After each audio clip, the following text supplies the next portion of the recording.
বন্ধুরা দেখো আমার মেয়েটা চলে যাচ্ছে গো, মনটা খুব খারাপ, আমারও মনটা খারাপ। একসাথে ছিল এতদিন, চলে যাচ্ছে। দেখো কাজ না গেলে হবে না, কাজটা সামলাতে হবে না, ব্যবসাটা রয়েছে, ব্যবসাটা না সামলালে কি করে হবে? সবসময় মায়ের কাছে থাকলে হবে? কাজ করতে হবে না? আর ব্যবসা আছে যখন, ব্যবসাটা সামলাতে হবে। আবার পুজোর সময় আসবে। এই মামুনি কই কাজে? হে ভগবান, দেখো দেখো অবস্থা।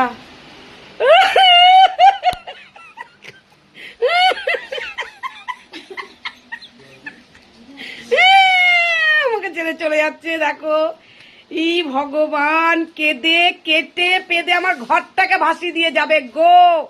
দেখো বন্ধু, দেখো হাতির সাথে মশা যাচ্ছে। দেখো আমার মেয়ে চলে যাচ্ছে, দুই মেয়ে চলে যাচ্ছে। ওকে কর, অপর্ণাকে কর। যাবে বাবা।